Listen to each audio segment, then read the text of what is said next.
자, 로마서 8장 1절입니다. 자, 제가 읽겠습니다. 그러므로 이제 그리스도 예수 안에 있는 자에게는 결코 정죄함이 없나니 이는 그리스도 예수 안에 있는 생명의 성령의 법이 죄와 사망의 법에서 너를 해방하였습니다. 율법이 육신으로 말미암아 연약하여 할 수 없는 그것을 하나님은 하시나니 곧 죄로 말미암아 자기 아들을 죄 있는 육신의 모양으로 보내어 육신의 죄를 정하사 육신을 따르지 않고 그 영을 따라 행하는 우리에게 율법의 요구가 이루어지게 하려 하심이니라. 육신을 따르는 자는 육신의 일을, 영을 따르는 자는 영의 일을 생각하나니 육신의 생각은 사망이요 영의 생각은 생명과 평안이니라. 육신의 생각은 하나님과 원수가 되나니 이는 하나님의 법에 굴복하지 아니할 뿐 아니라 할 수도 없음이라. 육신에 있는 자들은 하나님을 기쁘시게 할 수 없느니라. 만일 너희 속에 하나님의 영이 거하시면 너희가 육신에 있지 아니하고 영에 있나니 누구든지 그리스도의 영이 없으면 그리스도의 사람이 아니라. 아멘. 여러분, 지금 사도 바울께서 너무너무 중요한 말씀을 로마서 8장에서 하시는데요. 세상에는 두 종류의 사람이 있다라는 거예요. 육신을 따르는 자가 있고 영을 따르는 자가 있습니다. 이렇게 하나님은 사람을 보시는 거예요. 하나님이 누구를 볼 때, 나를 볼 때 다른 거 안 봅니다. 내가 여자냐 남자냐 뭐 천민이냐 귀족이냐 뭘 능력을 가지고 있냐 이거 안 보고 그냥 나를 볼 때 어떻게 봐요? 사람을 볼 때 차별이 없어요. 그냥 육신을 따르는 자냐 영을 따르는 자냐 이 관점으로 보는 거예요. 그러니까 우리도 사람을 볼 때요. 다른 거 보지 마세요. 외모 보지 마세요. 그냥 육신을 따르는 사람이냐 영을 따르는 사람이냐 이것만 보면 돼요. 이해가 되시죠? 아멘. 육신을 따르는 사람은 오늘 뭐라고 합니까? 하나님을 기쁘시게 할 수 없고 하나님과 원수다라는 거예요. 하나님과 원수예요. 하나님과 그가 싸우는 거죠. 그냥 행복할 수도 없고 평안을 얻을 수도 없고 안식을 가질 수 없고 천국에 들어갈 수 없어요. 영을 따르는 사람은 하나님을 기쁘시게 하고 생명과 평안을 가진 하나님과 원수가 아니라 하나님의 자녀입니다. 자, 그러면 육신을 따르는 것이 뭐냐 도대체? 이제 정확하죠. 육신이라는 것은 그냥 내 몸이에요. 몸. 이번 주 세 가지의 나에 대해서 우리가 들었어요. 세 가지. 나는 세 가지의 나가 있어. 첫 번째 나는 어떤 나라고 있습니까? 본래의 나인데 창조 원형의 나라고 말할 수 있습니다. 하나님이 아담을 에덴 동산에 창조했어요. 그러니까 죄가 없는 창조 원형의 나인 거예요. 예수님의 공생의 삶이 창조 원형의 나를 지금 예수님이 나타내 주신 거예요. 창조 원형의 나, 본래의 나라는 것은 뭐냐면 죄가 없는 나인데 내가 육체를 이렇게 입고 있지만 내 마음은 육신의 영향을 안 받아요. 오직 나는 뭡니까? 하나님과 에덴 동산에서 아담이 하나님과 동행을 했잖아요. 동산에서 하나님과 동행했다는 게 뭐냐면 아담이 하나님을 통해서 모든 정보를 다 받는 거예요. 하나님의 생각과 뜻과 하나님의 그 판단을 아담의 마음으로 고스란히 다 받아들이는 거예요. 그래서 아담은 육신을 통해서 몸을 입고 있어요. 입고 있는데 아담이 눈으로 봅니다. 귀로 듣습니다.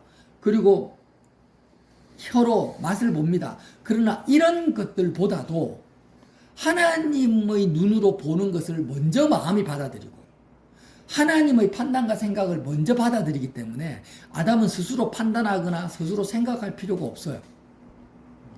그런데 이게 창조 원형의 나라는 거예요. 이렇게 예수님이 공생애를 사신 거예요.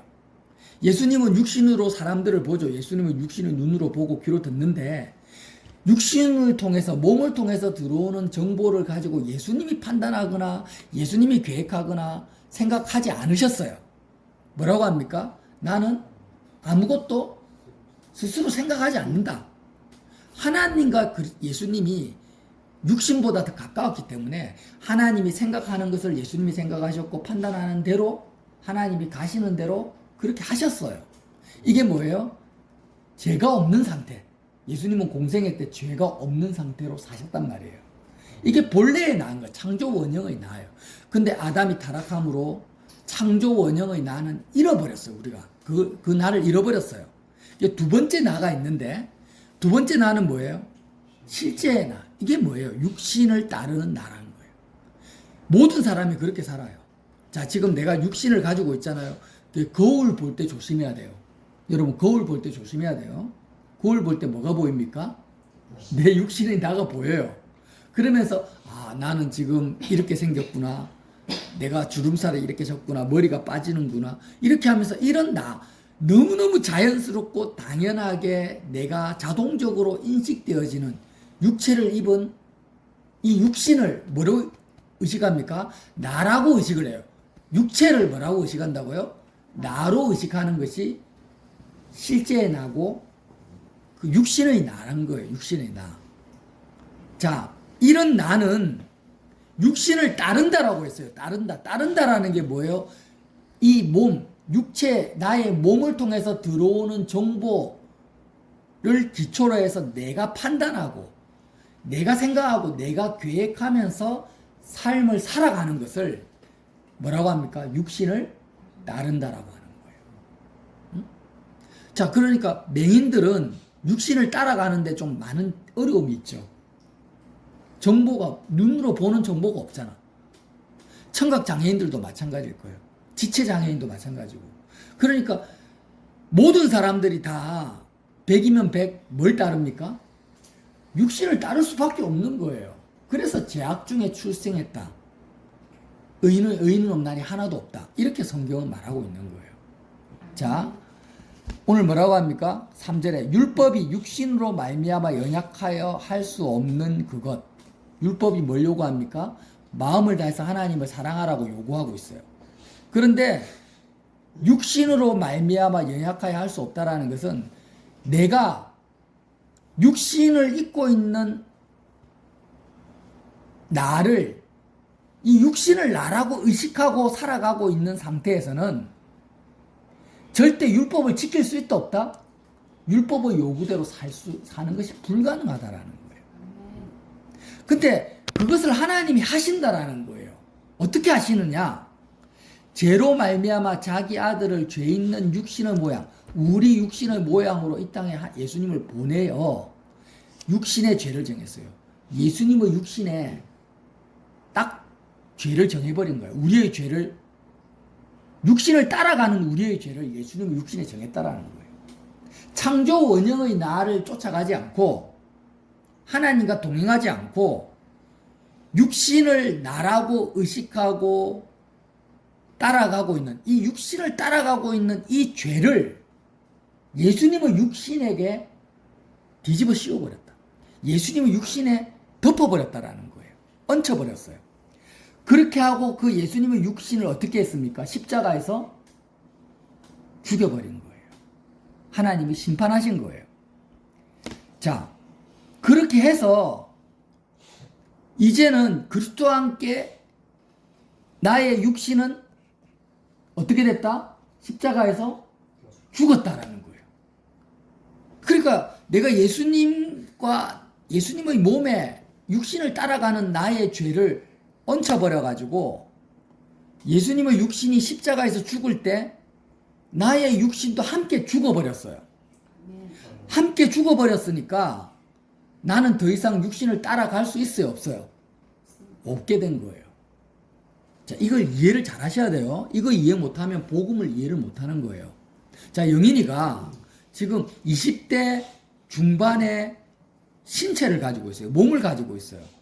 그리고 거울을 볼 때, 나는 지금 피부가 탱탱하다, 살이 몇 킬로다, 이렇게 판단을 하면서 이런 몸무게가 몇 킬로인 나라고 살아가고 있어요.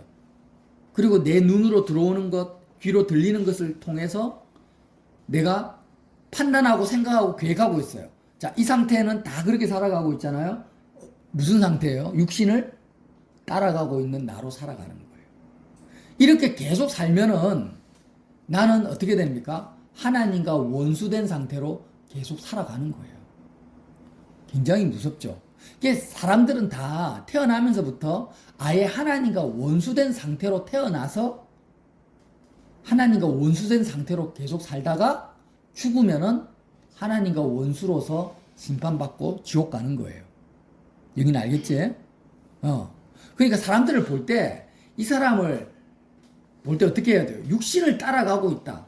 나도 육신을 따라가고 있다. 같은 종류예요. 같은 종류. 같은 그냥 한 묶음이라는 거예요. 자, 그런데 예수님이 이 땅에 오셔서 어떻게 합니까? 믿음의 나, 진리의 나를 창조하신 거예요. 그러니까 천지 만물은 예수님을 통하여서 다 창조되었다라고 성경은 기록하고 있는데, 창조되었다. 예수님은 창조주입니다. 그죠? 요한복음 1장에 보면은 만물이 그로 말미암아 지은 바 되었댔잖아요.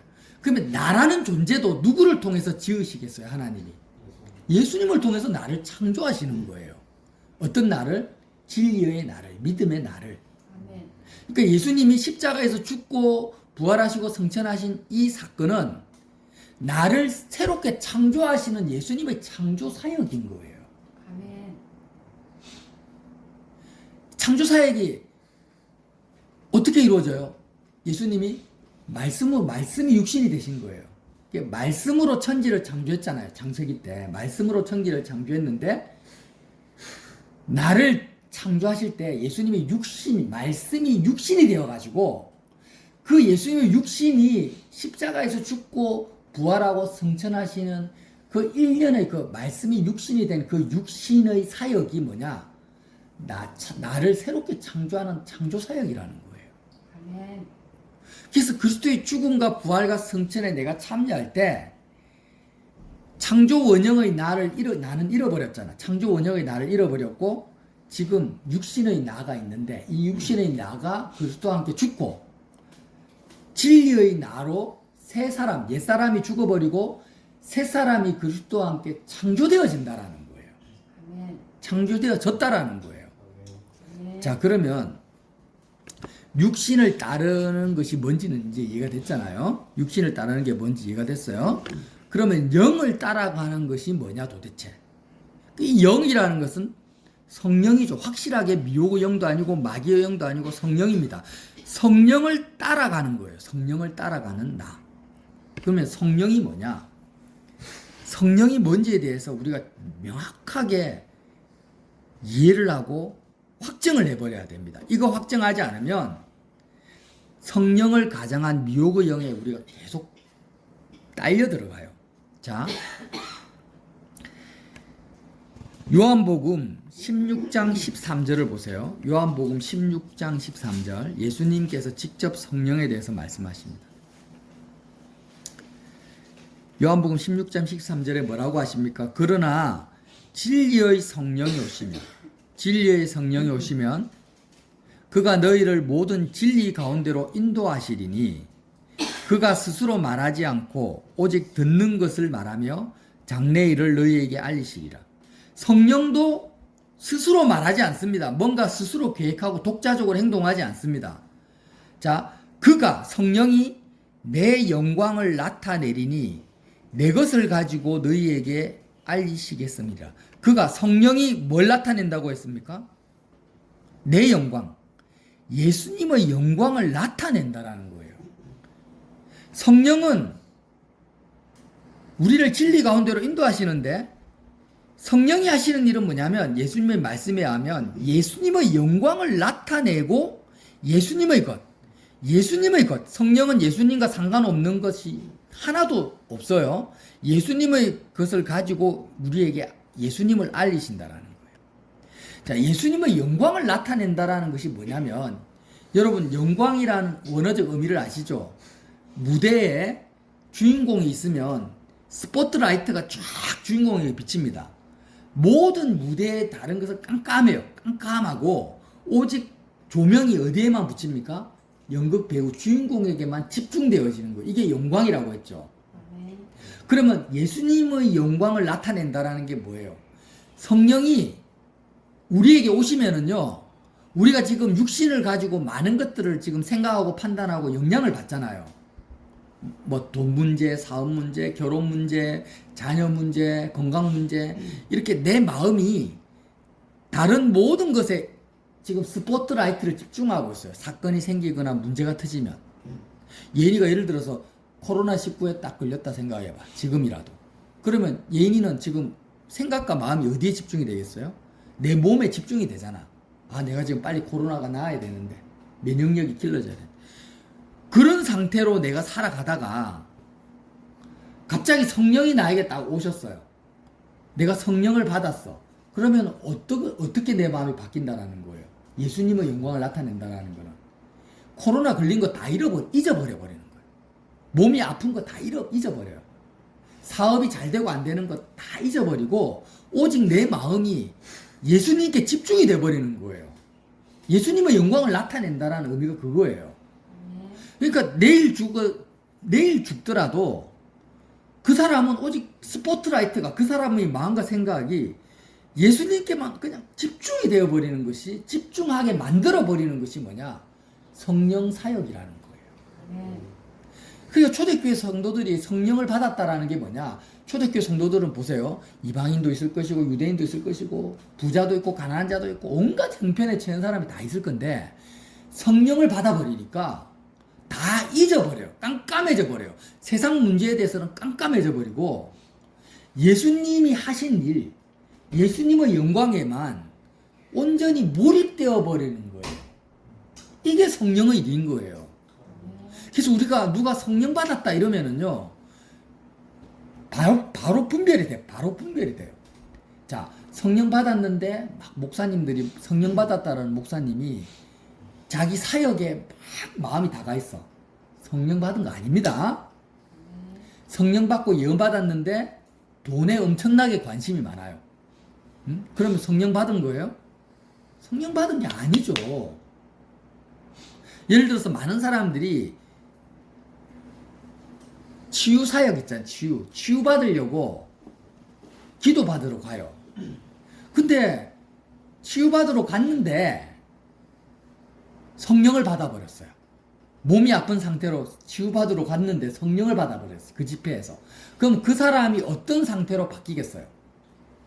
자기가 몸 아픈 것도 다 잊어버리는 거예요.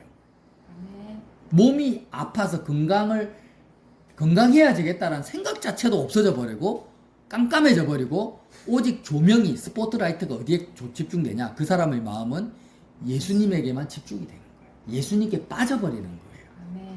이것이 뭐야? 성령이 하시는 일이라는 거예요. 그가 내 영광을 나타낼 일이 내 것을 가지고 너에게 알리겠습니다. 예수님이 하신 말씀이에요. 그러니까 저와 여러분이 앞으로 성령을 구한다라는 것은 뭐냐? 성령을 통해서 병낫기를 구하고 성령을 통해서 뭐 문제가 해결되기를 구하는 것은 성령을 구하는 게 아닙니다. 성령을 구한다라는 것은 오직 예수님께만 내 마음과 생각이 몰입되게 해달라고 기도하는 것. 그게 성령을 구하는 거예요. 그게 성령의 역할이고 일이라는 거예요. 내가 지금 몸이 아파서 당장 내일 죽을 것 같은 상황인데 성령님 내게 임하여 주십시오라고 기도를 하면 그 기도하는 사람의 중심이 성령과 일치가 돼야 되잖아요. 어떻게 일치가 돼요? 내가 지금 내일 아파서 죽을지언정 그것조차도 잊어버릴 만큼 예수님이 내 마음을 가득 채우게 해주십시오. 이것이 뭐예요? 성령을 구하는 거예요. 이거에서 여기서 벗어난다. 그럼 성령 구하는 거 아니라는 거예요. 이게 미혹이라는 거예요. 나를 낫게 하고 안 낫게 하고는 성령의 주권이고 성령의 뜻대로 그냥 맡겨버리는 거죠. 내가 신경 쓸 게 아니라는 거예요. 자, 그러면 육신을 따르지 않고 그 영을 따라간다라는 게 뭐예요? 이런 성령을 따라가는 거예요. 이렇게 성령의 역사를 따라가는 게 성령을 따라가는 거예요. 자, 요한복음 15장 25절에 예수님이 또 이렇게 말씀하세요. 내가 아버지께로부터 너희에게 보낼 보혜사 곧 아버지께로부터 나오시는 진리의 성령이 오실 때에 그가 나를 증언하실 것이요 너희도 처음부터 나와 함께 있었으므로 증언하느니라. 성령이 하시는 일이 뭐냐면 예수님을 증언하시는 거예요. 예수님을 증언한다. 예수님이 너를 위해서 무슨 일을 하셨고, 예수님이 어떤 분이고, 지금 예수님이 어떻게 앞으로 하실 건지, 그리스도를 증언하시는 것이 성령인 거예요. 아멘. 자, 너희도 처음부터 나와 함께 있었으므로 증언하는 자. 무슨 말? 너희는 예수님의 제자들이죠. 자, 예수님의 제자들이 무슨 일을 하셨습니까? 사도들이 무슨 일을 했어요? 병도 고치고 귀신도 쫓아냈어요. 그런데 병 고치고 귀신 쫓아내는 것은 무엇을 위해서 그렇게 역사를 나타냈습니까? 누구를 증언하려고? 예수님을 증언하려고 한 거예요. 사도들이라는 뜻은 그냥 그리스도의 증인이에요, 증인. 그러니까 사도들이 하신 일과 성령이 하신 일이 같다 틀리다? 같다라는 거예요. 그러니까 성령이 하시는 일은 다른 일이 아니에요. 예수님을 사도들처럼 증언하는 거예요. 아멘. 자, 그러면 저와 여러분이 예수님을 복음을 전하고 싶어요. 예수님을 증언하는 거잖아요. 그럼 반드시 어떤 영이 필요합니까? 성령이 필요한 거예요. 성령이 없이는 우리와 함께 하지 않으면 우리는 예수님을 증언할 수가 없는 거예요. 아멘. 이제 정리합니다. 예수님의 말씀에 의하면은 성령은 예수님의 영광을 나타낸다. 예수님께 몰입되게 하는 사역을 하고, 몰입되게 한 상태에서 그 예수님을 증언하는 영이 뭐야? 성령이라는 거예요. 아멘. 자, 마태복음, 마가복음, 누가복음에 공통되게 예수님이 중요하게 말씀하시는 말씀이 마가복음 3장 28절 한번 보세요. 내가 진실로 너희에게 이르노니 사람의 모든 죄와 모든 모독하는 일은 사하심을 얻되 누구든지 성령을 모독하는 자는 영원히 사하심을 얻지 못하고 영원한 죄가 되니라 하시니. 너무너무 중요한 말씀이죠. 사람의 모든 죄는 다 용서함을 받을 수 있는데 성령을 모독하는 자는 죄사함을 받지 못하고 영원히 죄가 그대로 있는 거예요. 그럼 성령을 모독한다는 뜻이 뭐예요, 이제? 이해가 되죠? 예수님께 마음이 몰입되게 하는 그 성령을 거부하는 거예요. 예수님의 증언을 거부하는 거예요. 예수님에 대해서, 예수님이 너를 위해서 십자가에서 죽었어. 그리스도의 죽음에 참여해야 돼. 예수님이 부활하셨어. 지금 예수님이 하늘 보좌 우편에 앉아 계셔. 이렇게 성령이 증언을 하시는데 이 성령의 증언이 뭐예요? 복음이에요, 복음. 성령이 하시는 증언이 복음이라는 거. 복음의 실질적인 내용이에요. 근데 이 복음의 내용을 모독하는 거예요. 모독한다라는 게 뭐예요? 무시해버리고, 뒤로 던져버리고, 거부해버리고, 틀렸다고 말하고 하면 뭘 못한다고요? 영원히 제사함을 못 받는다라는 거예요. 아멘. 이 내용이 확실히 이해가 되시죠, 이제? 성령을 모독하는 게 뭐냐? 성령이 하시는 일이 뭔지, 그 본질이 뭔지를 알면 성령을 모독하는 게 뭔지가 너무나 선명한 거예요. 아멘. 자, 사도행전 1장 8절에 예수님이 뭐라고 하십니까? 오직 성령이 너희에게 임하시면 너희가 권능을 받고 예루살렘과 온 유대와 사마리아와 땅끝까지 이르러 내 증인이 되리라 하시니라. 성령이 예수님을 증언하고 예수님의 영광을 나타내는 영이 너희에게 임하시면 너희가 권능을 받고 땅끝까지 이르러 예수님의 증인이 되리라. 이렇게 말씀을 하시는 거예요. 그래서 오순절 마가 다락방에서 성령이 임했어요. 자, 어떤 일이 벌어졌습니까? 성령이 임하니까 그 마가 다락방에 앉아있는 모든 제자들이 세상 일을 다 잊어버려요. 깜깜해져 버려요. 세상 일. 지금 자기 현재 처지, 로마 병사들이 자기를 잡으러 예수 따른다라는 명목으로 죽일 것이다라는 두려움, 자기가 처해 있는 상황 다 잊어버리고 성령이 임하니까 스포트라이트가 예수님께 온전히 그들의 마음이 집중되면서 이제부터 뛰쳐나가서 누구를 정하니까 예수님을 전한 거예요. 예수님의 증인이 된 거예요. 어떻게 해요? 성령을 받았기 때문에. 너무너무 선명하죠. 자, 그러면 영을 따른다라는 그 의미가 뭐냐? 이렇게 성령이 예수님을 정언하는 이 성령이 따른다. 제자들을 한번 보십시오. 예수님의 제자 마태 있죠. 세리 마태. 마태가 지금 자판 펴놓고 세리 일을 하고 있습니다. 주판 두드리고 있어요. 이렇게 동계산하고 있어요. 근데 예수님이 마태에게 갔어요.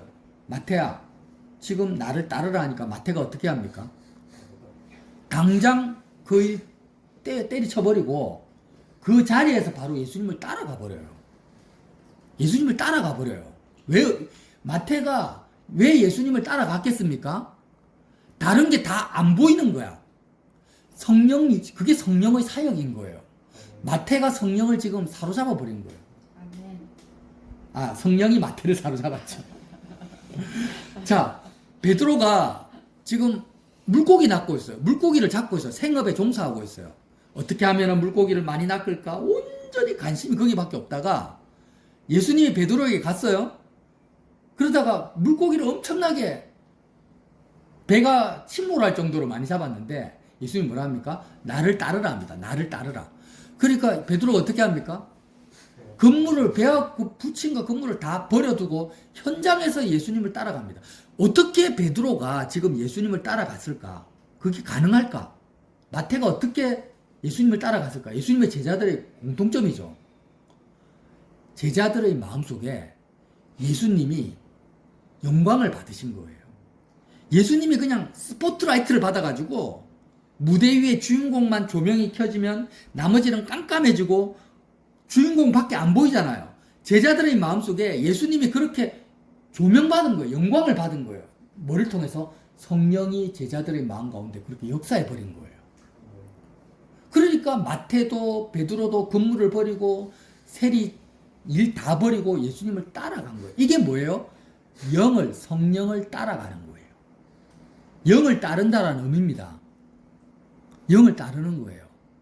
근데 제자들이 영을 따랐어요. 성령을 따라서 예수님이 크게 보여. 예수님만 조명받아서 예수님을 따라갔더니 예수님이 어떻게 하십니까? 십자가에서 죽어버려요. 예수님이 죽어버리니까 제자들도 함께 세상에 대해서 마음이 죽어버렸어요. 예수님의 부활을 나중에 경험하고 구름 타고 하늘에 올라가셔서 하늘 보좌에 앉힌받아. 제자들의 마음이 십자가에서 예수님을 따라서 함께 죽고 함께 부활하고 구름 타고 예수님과 함께 제자들의 마음이 하늘로 올라가서 하나님을 직면하게 되죠. 하늘 보좌에 앉아 계신 예수님과 함께 하나님 아버지를 만나게 돼요. 직면하게 돼요. 이 일련의 사건이 제자들의 마음속에서 그대로 일어납니다. 이것이 뭐예요? 성령을 따라간다라는 거예요. 아멘. 성령을 따른다라는 거예요. 자, 육신을 따르는 거하고 영을 따른다라는 의미가 이제 선명하게 정리가 되죠. 성령을 따른다라는 것은 그냥 주님, 내가 지금 회사에 가야 되는데 버스 타고 가야 될까요? 택시 타고 가야 될까요? 자전거 타고 가야 될까요? 알려주십시오. 이렇게 응답받아서 살아가는 게 아니에요. 그런 게 성령 따라가는 게 아니에요. 성령이 하는 일이 뭐라고요? 회사 가는 것도 잊어버린다니까. 성령을 따라가면. 마태처럼 베드로처럼 건물과 배와 부친을 다 버려버리는 거예요. 성령이 뭐 한다고요? 내가 지금 내일 죽을지 오늘 죽을지도 내 마음에서 지워버리는 거예요. 내 마음이 그리스도와 함께 세상에 대해서 죽어버리고 함께 예수님과 함께 안침받은 상태로 우리의 마음을 그렇게 인도해 가시는 분이 누구예요? 성령이라는 거예요. 아멘. 성령은 어떤 수단이 아닙니다. 성령을 장착하는 게 아니에요. 성령은 어떤 무기가 아니에요. 성령은 하나님이세요. 아멘. 예수 그리스도를 증언하시는 하나님이시고 삼위일체 하나님이시고 성령은 나를 사로잡아 버리는 영이지 내가 성령을 조종하거나 부릴 수 있는 게 아닙니다. 아멘. 그래서 우리가 이렇게 그리스도에게 함몰되게 하시고 그리스도에게 집중되게 하는 이런 영을 우리의 마음이 따라가면 우리는 어떻게 되냐? 하나님과의 원수된 상태에서 벗어나게 되고 율법의 요구가 그대로 이루어진다는 거예요. 자, 율법이 요구하는 게 뭡니까? 십계명 간단하게 생각해 보세요. 나 외에 다른 신을 섬기지 말라는 거예요. 자, 성령이 하시는 일은 다른 신이라는 것은 하나님 말고 내 마음을 사로잡고 있는 대상을 성경은 신이라고 합니다. 그죠? 그러면 내가 지금 돈 문제가 신이 될 수가 있고, 자녀 문제가 신이 될 수 있고, 지금 결혼 문제가 신이 될 수가 있어요. 그럼 각종 신을 따라가고 있어요. 육신을 따라가고 있어요. 근데 성령이 나에게 임하시면, 성령을 받으면 오직 우리의 마음이 예수님에게만 스포트라이트가 집중이 되니까 다른 신을 섬길 수 있습니까? 없습니까? 없어요. 그래서 10계명, 1계명이 그냥 내가 노력하지 않아도 성령을 받으면 이루어져 버린 거예요.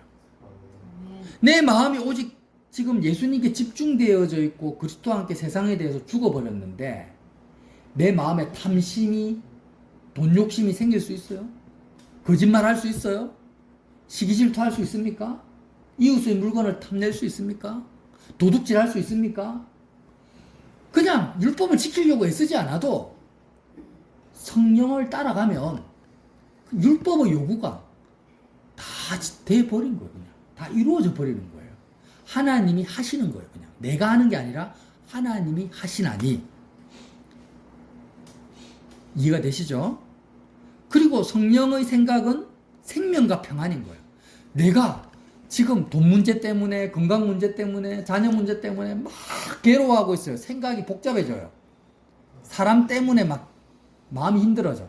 그런데 성령을 따라가니까 그런 생각들이 싹 다 깜깜해져 버리고 없어져 버리고 내가 예수님과 함께 하늘 보좌에서 하나님 아버지를 직면하고 있는데 우리의 생각이 평강이 없을 수가 없죠.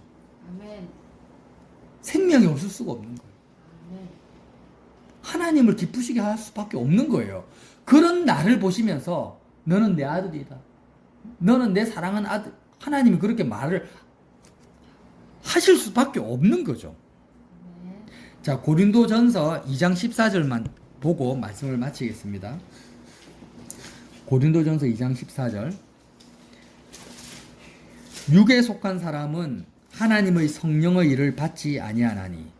자, 육에 속한 사람. 원래 실제의 나, 육신을 나라고 생각하는 사람은 뭐라고요? 하나님의 성령, 예수님께만 집중되어지고 예수님의 옷 입고 예수님과 함께 죽고 예수님과 함께 하늘에 안침받는 이런 성령의 정언, 성령이 하시는 일을 육에 속한 사람은 절대 받아들이지 않는 거예요. 자기 일로 받아들이지 않습니다. 이는 그것들이 그에게는 어리석게 보이며 자기하고 상관없이 생각되는 거예요. 또 그는 그것들을 알 수도 없고 깨달을 수도 없고 그러한 일은 영적으로나야 분별되기 때문이라. 이렇게 말씀을 하시는 거예요. 이제 고린도전서 말씀과 로마서 말씀이 여러분 읽어보세요. 나중에 개인적으로 다 이해되실 거예요. 너무 쉬울 거예요. 너무 쉽습니다. 성령이 어떤 영인지만 우리가 분별하면은요, 성경이 전부 다 너무 쉽게 실제적으로 우리에게 다가온다라는 거예요. 그래서 믿음의 나는 성령을 따르는 나다. 진리의 나다. 믿음의 나는 뭐라고요? 성령을 따르는 나인 거예요. 예수님이 제자들을 선택하셔서 육신의 나에서 진리의 나, 믿음의 나, 성령을 따르는 나로 예수님이 제자들을 변화시켜 버린 거예요. 변화시켜 버렸어요. 그래서 저와 여러분이 이제 봅시다. 거울을 보면서 육신의 나를 나라고 자연스럽게 받아들이는 것과 우리가 싸워야 돼요. 싸워야 돼. 싸워야 돼. 뭐로 싸웁니까? 믿음으로 싸우는 거예요. 진리로 싸우는 거예요. 그리고 성령을 구합시다. 이제 성령을 구한다. 개념을 바꾸십시오. 성령을 구한다라는 게 뭐예요? 오직 예수님께 나의 모든 생각과 마음이 집중되어지 예수님께 사로잡히는 것을 말합니다. 내 마음이 지금 내 상황과 형편에 내 마음이 다 빼앗기고 있어요, 지금. 그런데 성령을 구한다. 성령을 보내어 주십시오. 성령 충만케 해 주십시오. 성령님, 나에게 임하여 주십시오. 왜? 뭐 때문에? 뭐 때문에요? 예수님의 제자들처럼 온전히 예수님께 집중하고 내 생각이 예수님께 사로잡혀버려. 예수님의 사역에 사로잡혀버려. 예수님 자체. 그렇게 성령을 구하면 그것이 뭐예요? 영을 따라가게 되는 것입니다. 아멘. 그렇게 되시기를 예수님 이름으로 빌어드립니다.